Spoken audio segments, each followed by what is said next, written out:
Good morning, everybody. I'm going to take my mask off because we do have enough room between everybody and practicing physical distancing, and I think it's easier for you to hear me this way. My name is Andrea Glass. I am an assistant chief with Tempe Fire Medical Rescue.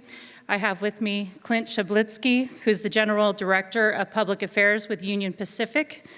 As previous briefings, what I will ask is that you hold all questions until after this briefing. This morning at approximately 8:13 a.m., a 150-foot section of the Salt River Railroad Bridge was successfully demolished using small precision charges in a pre-designated pre-cut locations along the various aspects of the bridge.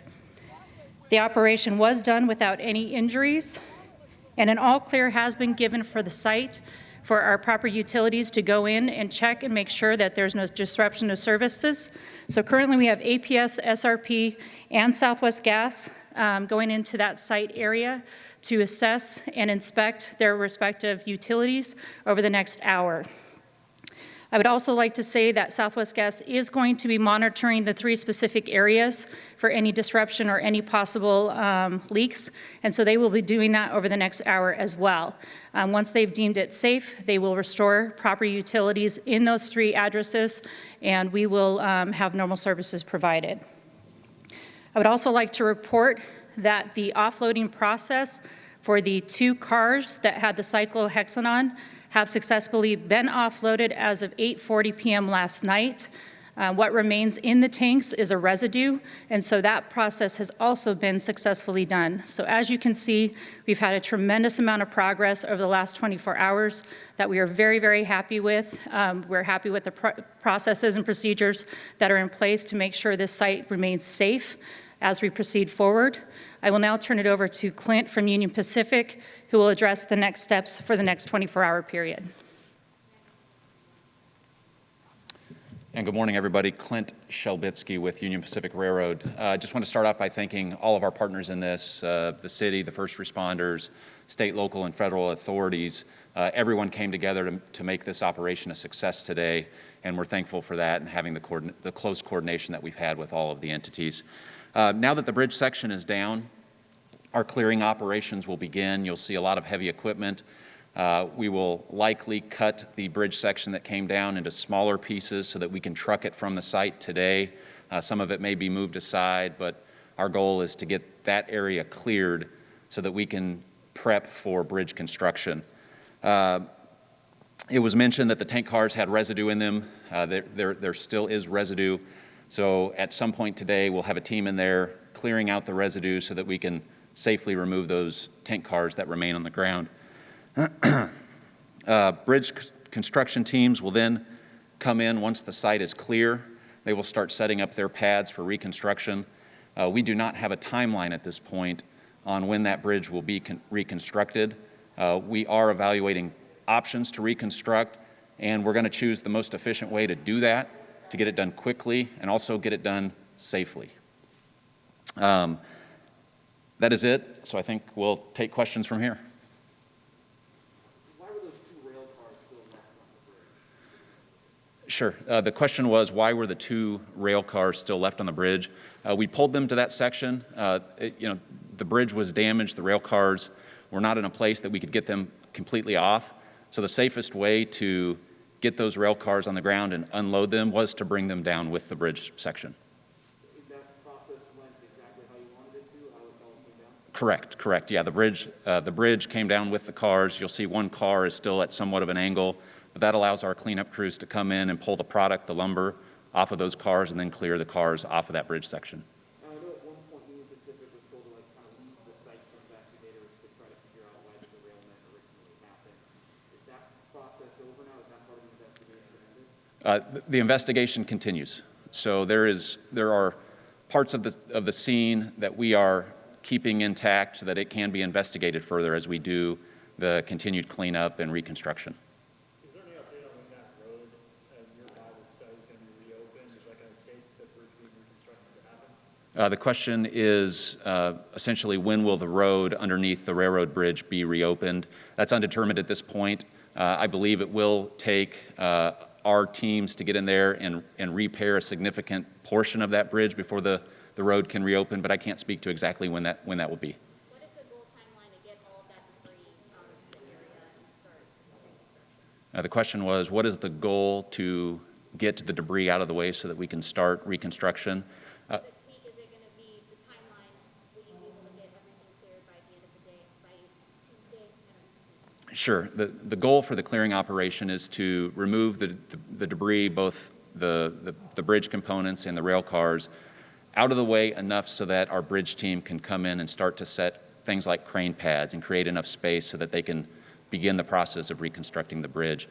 I know the clearing operation, to get that done, our goal is today, to have enough room for the bridge team to come in, but when that site will be completely clear is undetermined.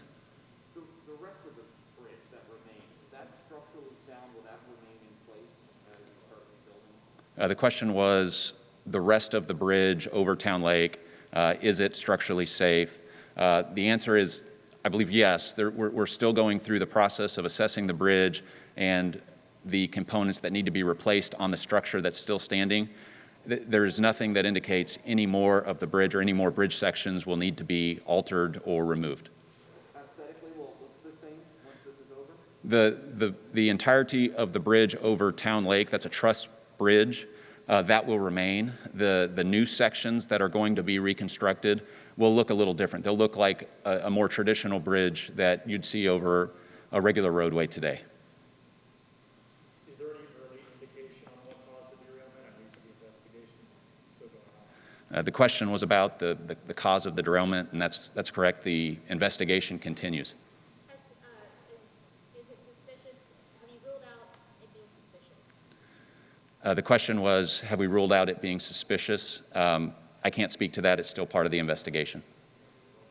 June 26th derailment still part of that investigation as well? The question was about the June 26th derailment and its cause.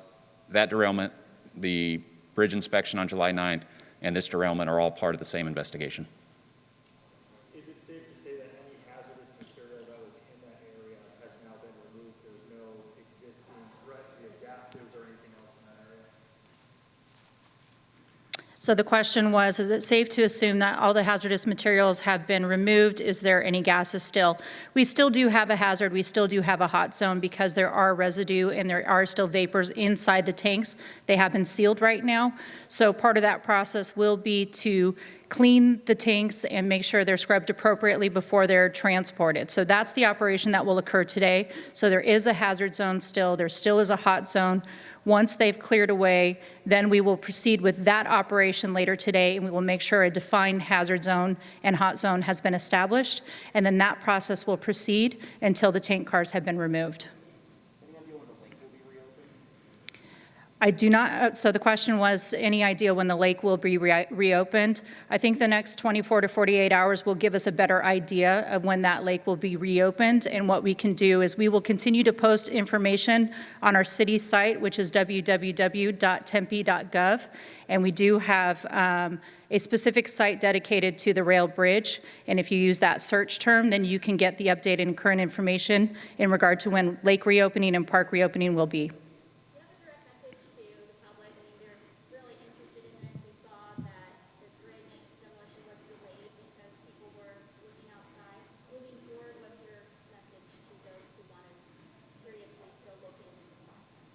So the question was, we have some very interested community members who would like to see what's going on the site. What I would ask for our community members is that they continue to refer to the site that I just referenced. We will be posting updated images. We will post updated information. This still is an active site, so we still request that people stay away from the site just for safety precautions so that we can continue with what we need to do.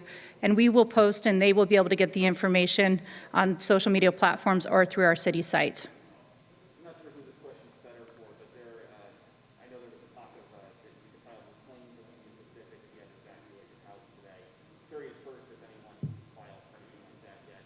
Also, there's just a few businesses that operate on the lake. They've been out of business because they can't have their paddle boards rented by everyone.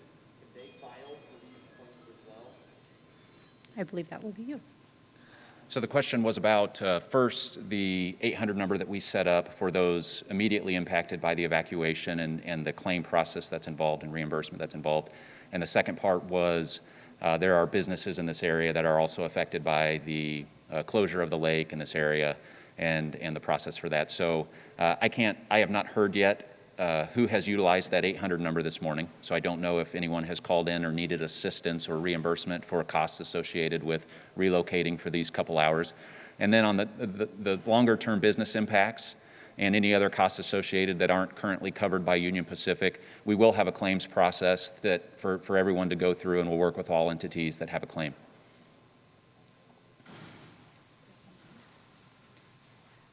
Also to your question, I would like to note that we have been in touch with our downtown Tempe Authority businesses, or our coordination with them, to make sure that they have the current messaging as well. We will continue to do so as this process develops to make sure that our businesses are taken care of. Any other questions for today? Maybe it's just curiosity for me, but obviously it was delayed twice. You heard phones going off, you saw different cameras. What does it take to ultimately signal that it's safe to conduct demolition? So for us, we have I'm sorry, let me repeat the question. So there were some delays with the process today. There were a couple horns that had sounded, and then what was that designation to make sure it was safe to detonate. What we do is there's a blast zone that was established, and making sure that there are no persons in that area that are outside and within that blast zone. And so making sure those areas were cleared is what needed to occur today. We had to do an all stop a few times just to make sure the areas were clear prior to detonation, to make sure it was safe for our residents and for any life safety hazards. So that's why we had that. The good part is that we had coordination between multiple entities to make sure the operation was done as safely as possible and no injuries occurred. I would also, as I have the opportunity to do so, I would like to express our thanks to the demolition experts who were able to do this operation so safely and coordinate with the proper utilities. This bridge is 108 years old, so making sure that we can maintain that integrity for our city was extremely important, and I want to express our thanks on behalf of the city for doing such a professional and expert job. Any other questions that we can answer for today? Okay, so moving forward, we will most likely have an additional press conference tomorrow that we can demonstrate the progress for the last 6 days. It is pretty impressive to see where we were with the images that were up previously in press briefings, and then an overhead shot or a time lapse of where we are and next steps moving forward once emergencies have been eradicated. So you can expect that we will hold one final press briefing in regard to that, to be able to show you visibly the type of work and the progress that has been made on this job site. And with that, I thank you all for being here again.